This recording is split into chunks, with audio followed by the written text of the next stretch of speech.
Decampment. The trail of the secret war leads into the Sikhottabong Special Zone. Inside the zone lies the former CIA airbase of Long Tieng. This is our destination. Oh no, I guess we've travelled that 3k just past the Long Tieng police station. Ah, okay. That's the air strip up there on the right.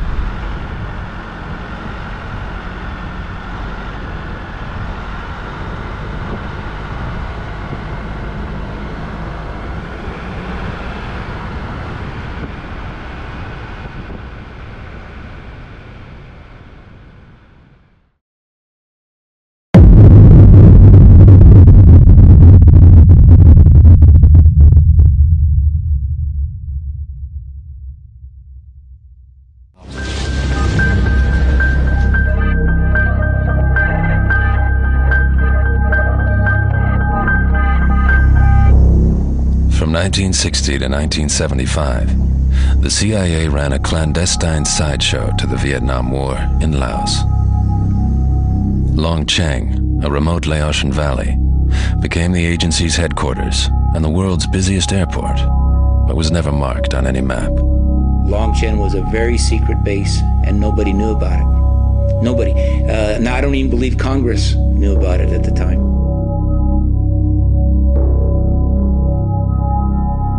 More than 400 flights a day took off from Long Tieng, and the secret war grew into the largest operation in CIA history. This is the airport. Airstrip there. No gates or fences.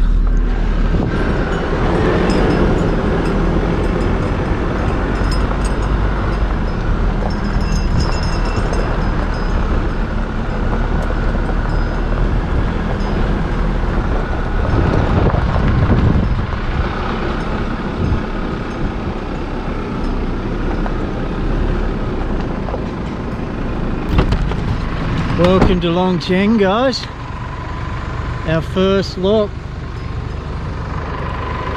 Standing smack bang in the middle of the world's busiest airport.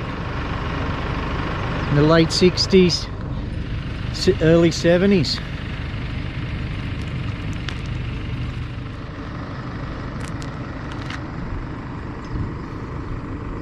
Such a surreal feeling being here. And no problem getting on here. We'll travel up here further. Have seen a lot of military people coming in, but just smiles, just waves, no gates or anything. I did not think we'd be allowed onto this strip, to be honest.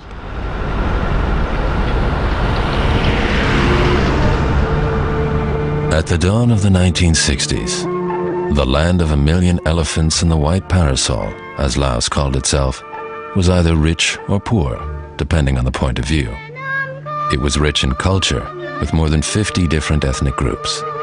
Some lived in such isolation that they'd never even heard of their government, and most felt loyalty only to their village or tribe. But economically, the country was one of the poorest nations in the world. Laos's problem was its geographic location, since it neighbored on both communist North Vietnam and China. In 1954, Laos was declared neutral. Yet, due to its strategic importance, Laos became a microcosm of the Cold War between left and right-wing ideologies.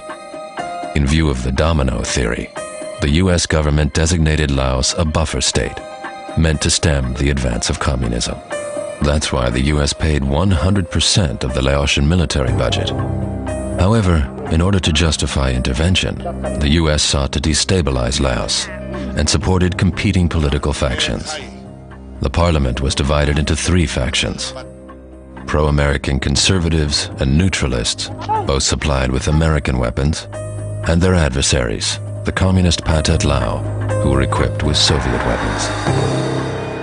Officially, the US State Department supported the neutralist Prime Minister Suvarnabhumi, while the CIA, was covertly supplying a conservative general with weapons.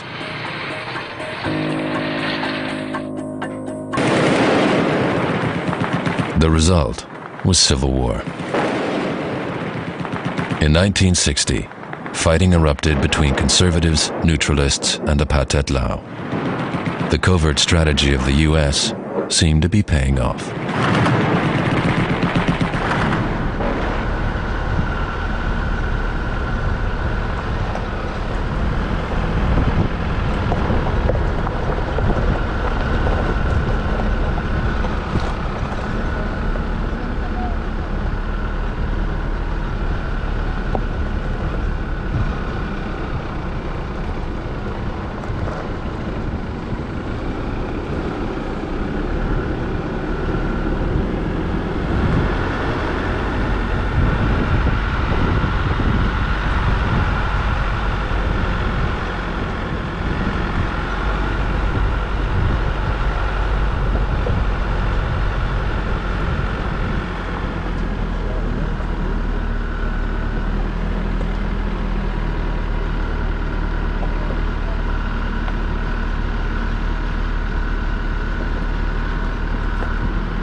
Oh no, as you can see, military housing and that all still behind us, but this is where they would have parked all the planes, and they were protected from three sides, on this airstrip right behind us.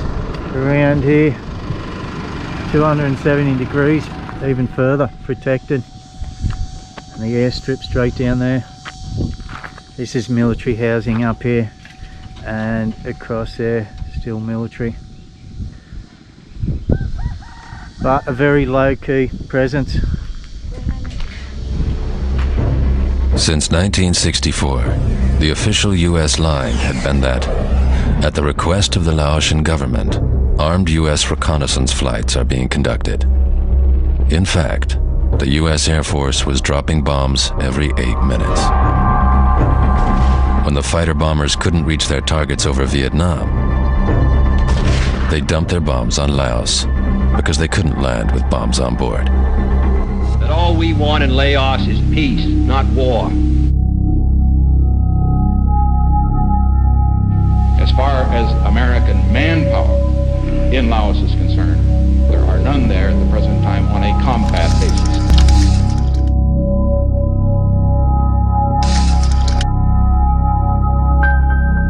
Laos is the most intensely bombed country in the history of air war.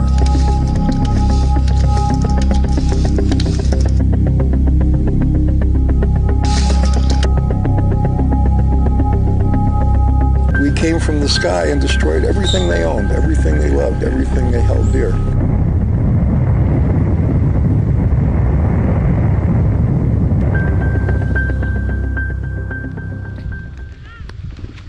Such an eerie feeling. Could just imagine what it would have been like 40 years ago, 50 years ago now. 400 flights a day coming in and out. Would have been non-stop. Taking off from here, going over, doing raids in Seng Quang, Ponsavan. Lima 20 Alternate was its name. Named 20 Alternate because it was listed as an alternate airstrip to the one in Samtong, I think, where the hospital is. And that is how they kept it secret. It was just, people just thought it was an alternate airstrip to that one, like a backup airstrip. And that is why it was the most secret place in the world at the time. Not even the US Congress knew about this place. Busiest airport in the world. They're not knowing about it.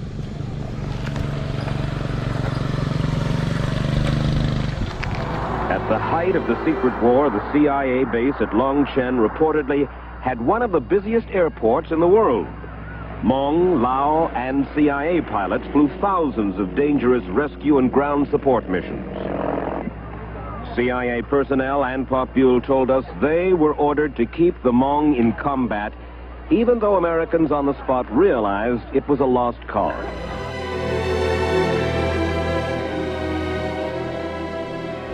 Tens of thousands of Hmong took up arms, men, women, even children, some of them as young as 10. After 11 years of war, all Hmong men of fighting age were dead. And so, the CIA sent thousands of children into battle.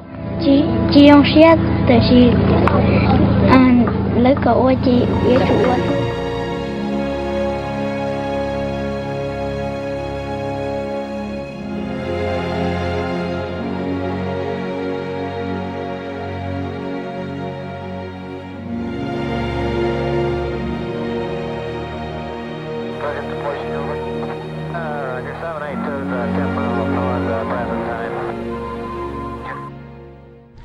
Righto, now that we're here, we'll go find a guest house. I want to find an information centre, a cultural centre, and get some more information. Little girls over there waving. Get some more information on this place and maybe get somebody to show us around to some of the key areas and see if we can get down and see Vung Pau's house, General Vung Pau's house. Trying to smash fruit out of there. I think it's getting out of their reach. Yours all. This is coming into the town from the other direction. The airstrip is just on the other side of this peak.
In through there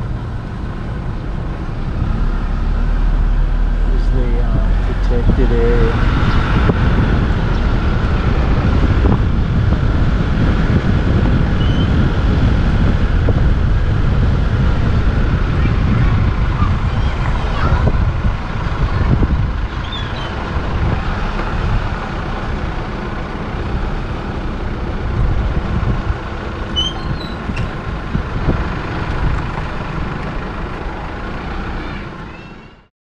Just get a view of the airstrip from up here.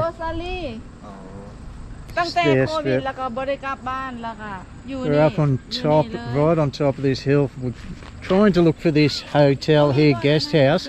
We've come too far. We're up here talking to some of the military now. There's a military base behind us. I don't want to turn the camera around and get it on. Just do the right thing by them, but what a great view of the airstrip. The peaks up over there. So this is where we're heading, where this red roof is and the tower. Check out how steep this gravel road is. We just came up. Accidentally drove straight up into the main military base here.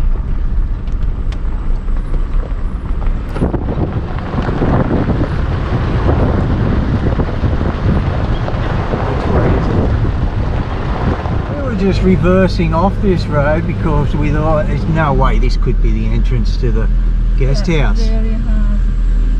But he just rode past on a motorbike, this military guy, said this is the entrance to the guest house. Not guest house, to the culture. To the cultural hall. To the culture. I thought we were going to the guest house. Oh, so you weren't asking where a guest house is? That's why they didn't know.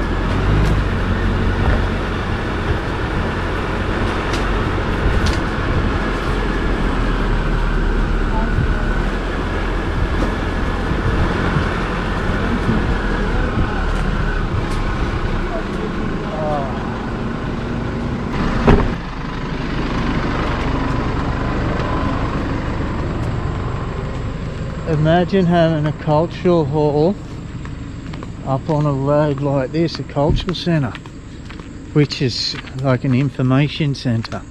I'm just getting out to check this road. Make sure we're not going to get stuck or there's any landslides or what. The military base was just up here. Wow, what a dodgy road. It's doable, but pretty bloody dodgy. I thought she was asking for a hotel, not the information centre. I thought we were looking for a guest house all this time when she's been asking for the information centre. But we do need to find the information centre, cultural hall, to get information on where Vung Pau's house is and other key places here. You know what's going to happen, don't you? We're going to get down in here and there's not going to be anyone there. It's going to be empty.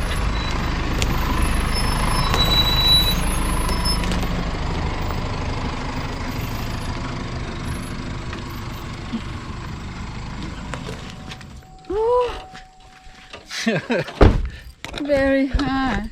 A little bit of driveway work wouldn't go astray, hey? It'll be interesting going up. See what info they have for us. So, been in there, talked to the chief about gaining access to Vung Pau's house. It's not a place you can just go and expect to get into. You do need to make an appointment. So that's what they were doing. Playing Bun. The old ruins here.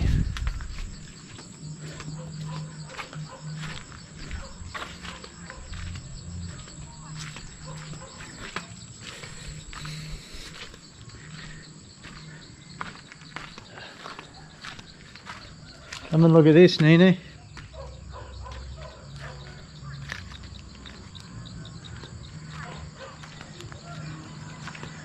What a view of the airstrip there, hey?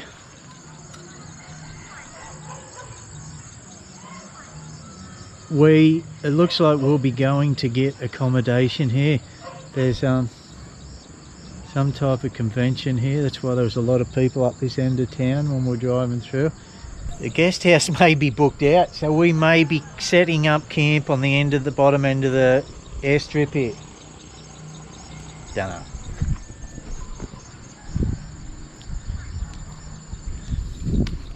Right, to get back out of here. This is going to be interesting.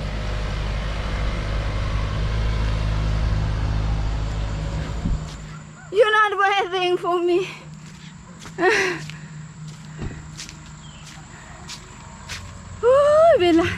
Okay, we are in luck. Have got a comm.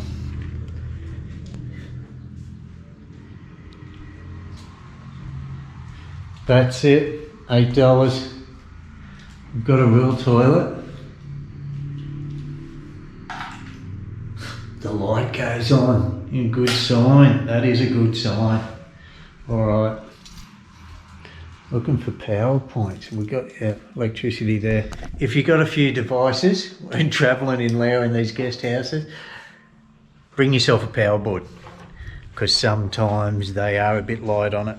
Sometimes they are a bit heavy on electricity, but it's always good to carry a power board.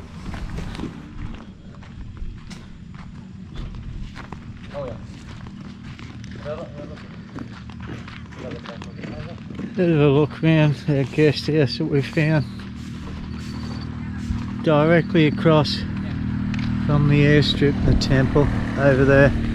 These are the markets on the other side of the airstrip. There is no sign to it, guys. There is no sign. You can see the cultural hall, the red roof, just on the side of the hill there. Somehow we ended up at the military base up there.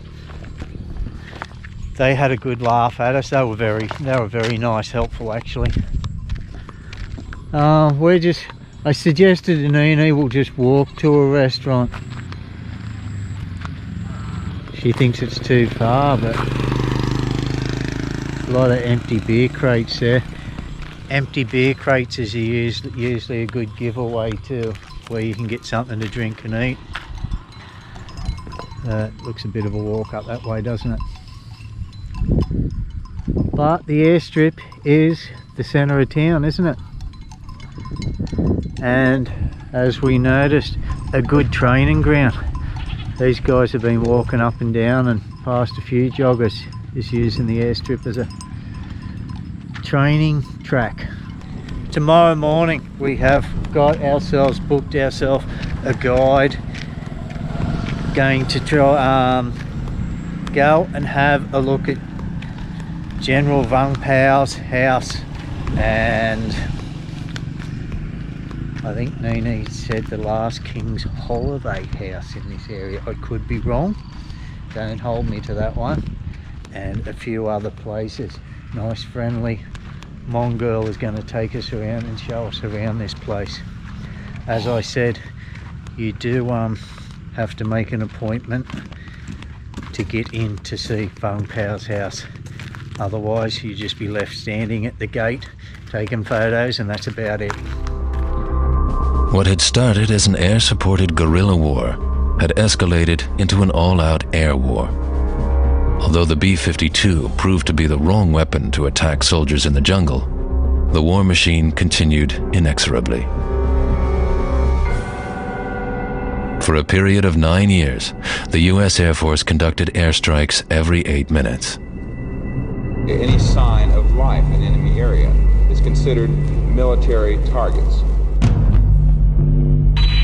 When it gets down to people in Laos, whatever move was shot at, was bombed, was naped.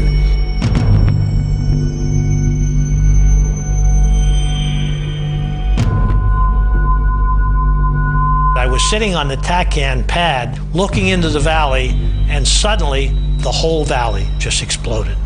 It must have been terrifying to anybody that survived it. I mean, the whole valley.